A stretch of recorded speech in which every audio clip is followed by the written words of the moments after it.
Drink your milk, we tell our children, and you'll grow up to be big and strong. But is that as true today as it was when we were growing up?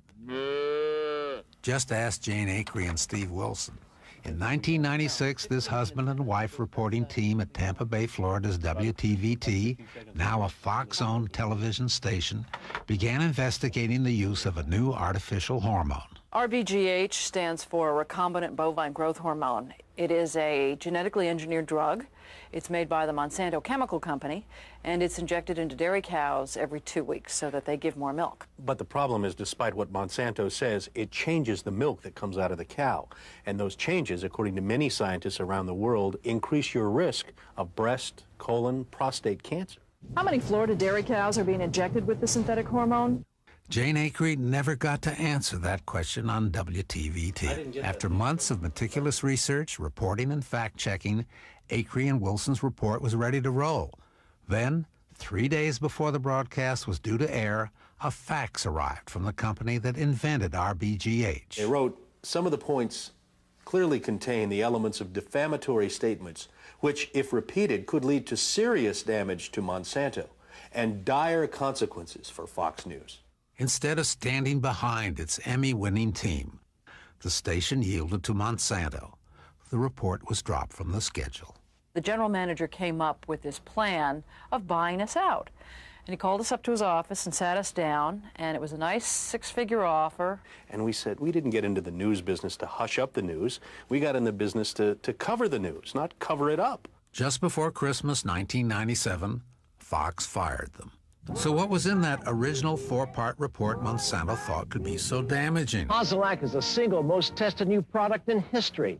Consumption of this milk poses risks of breast and colon cancer. In 1993, the Food and Drug Administration approved Monsanto's rBGH, the first genetically engineered veterinary drug in U.S. history. The next year, it hit the shelves with the upbeat brand name Posilac. On the label that comes with Posilac, there are 21 side effects for the cow, and they include everything from lameness and reproductive disorders, an udder infection called mastitis, things of that nature that can kill the cow. A number of dairy farmers told Akre that after injecting their cows with Posilac, they lost up to 70% of their herds. Many went out of business altogether. Monsanto is a multinational drug and chemical corporation with annual sales of $5.5 billion. They are not strangers to product safety concerns. They created a lot of things that are probably living in our bodies forever. For example, PCBs, dioxin, NutraSweet. And Agent Orange, I mean, it just goes on and on. I mean, if it wasn't so alarming, it would almost be funny to hear this company say, oh, you don't have to worry. This is not something that knowledgeable people have concerns about. The more Akre and Wilson learned about rBGH, the more they realized this was not just another story of a corporation elevating profit above public safety. Because of the potential human health and animal health problems with rBGH, Canada, the European Union, and countries across the globe have banned this product, but the FDA here is not. Akre and Wilson could not sit by while such an environmental health risk went unreported. If our federal regulators aren't watching out for us, our news people aren't watching out for us, who is? They have posted their story on the internet. The story's been seen around the world. I mean, people dial into our website regularly. They ask us to come speak. I mean, this has become a much bigger issue and much more well-known than it would have been if it ran on the 6 o'clock news in little old Tampa, Florida. As the story behind the story grew, Fox learned it had not heard the last from its former star reporters. We were fired specifically, we alleged, because we threatened to go to the Federal Communications Commission and blow the whistle. In August 2000, a jury determined that Fox had tried to pressure the team to broadcast a false, distorted, and slanted news story. And that was the basis of our whistleblower lawsuit, and we won that whistleblower lawsuit. They awarded Jane Akre $425,000. The final amount of the judgment is pending an aggressive appeal by Fox lawyers. We tell our children to consume dairy products, but they can't be careful consumers. They depend on us to learn the facts for them. And in this case, as a consumer, you couldn't learn the facts. And that's Monsanto's MO, and they'd like to keep it that way.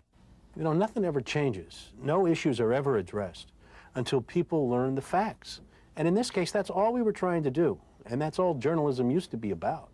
For outstanding environmental achievement in North America, the 2001 Goldman Environmental Prize is awarded jointly to Steve Wilson and Jane Akre of Palm Harbor, Florida, United States of America.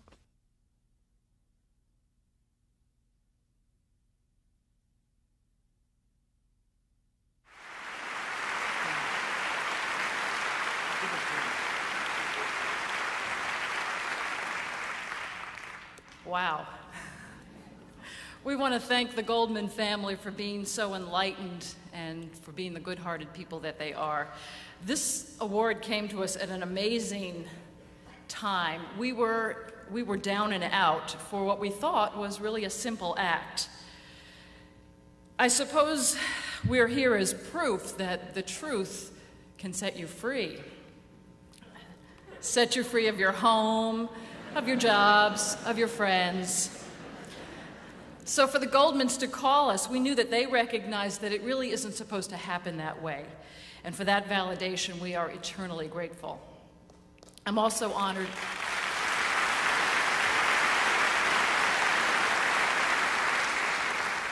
We are also honored to be among these other winners who have faced oppression, threats, detainment for their simple act of being stewards of the environment. Just like the public water supply that we saw in the last story, or the air we breathe, the public airwaves belong to every single one of you here.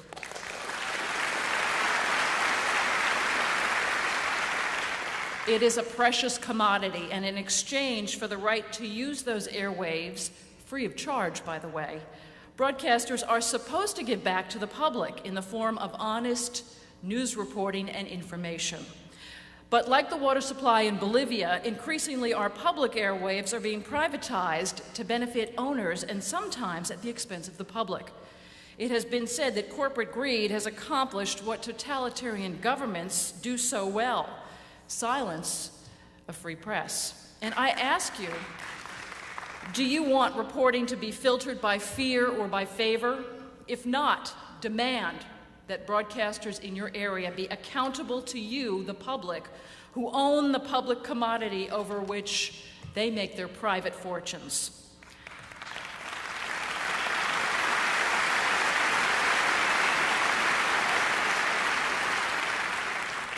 The Goldman Prize recognizes not just us, but journalists who believe in a public's right to know about what they are consuming and what they are feeding to their children and what's happening to their environment. Only with information can citizens make decisions to positively affect their lives. We promise to live up to the spirit of the Goldman Prize, and we promise to make them proud. Thank you very much.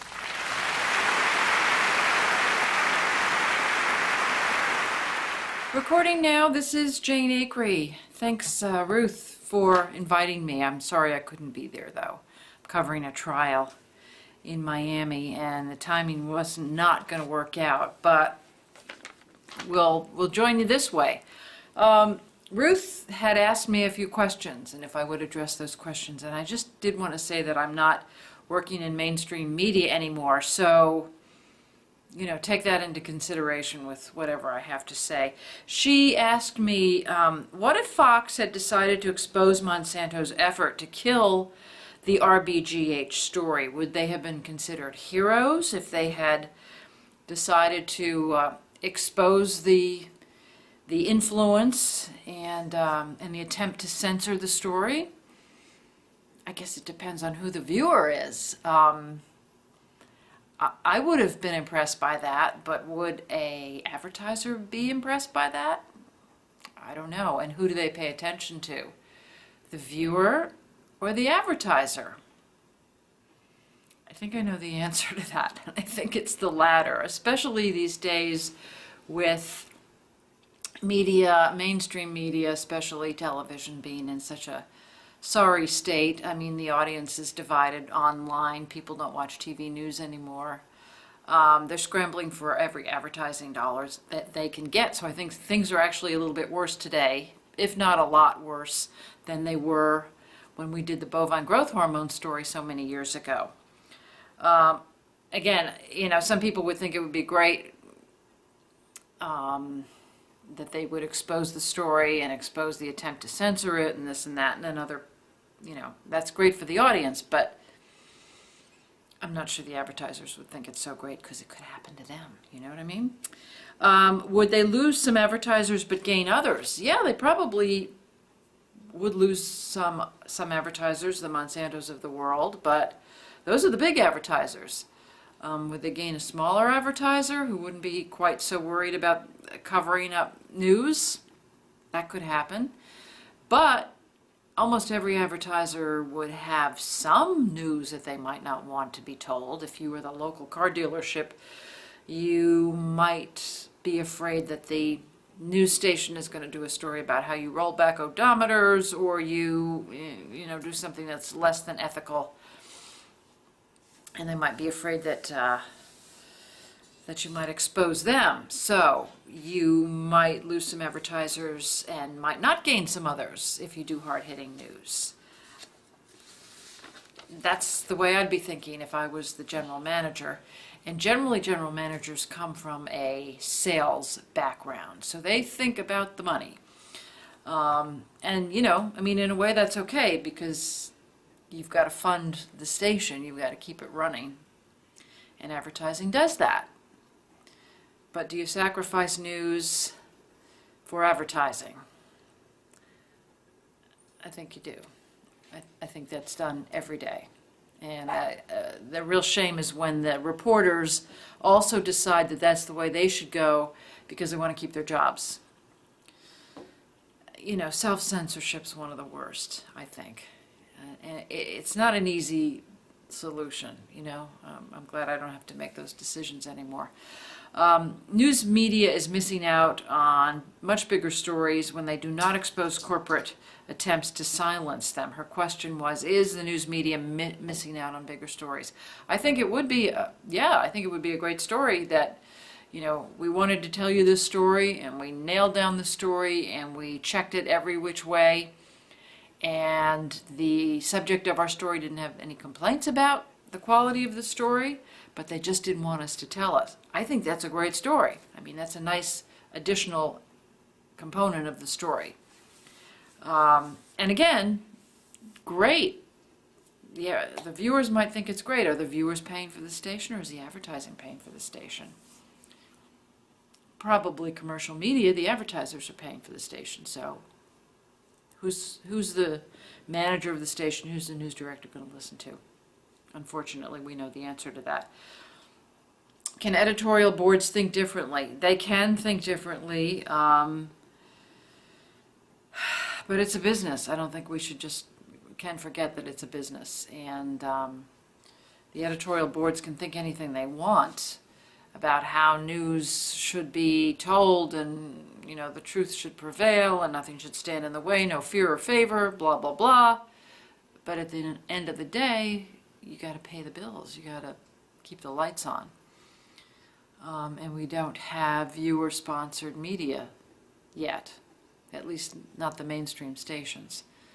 So editorial boards can think all they want, but is that going to translate to the realities of a commercial television station, which is licensed to act in the public interest? It's a huge conflict, and I don't think that editorial will win that argument, unfortunately, and the public loses. That's the end. That's my opinion anyway. Thanks.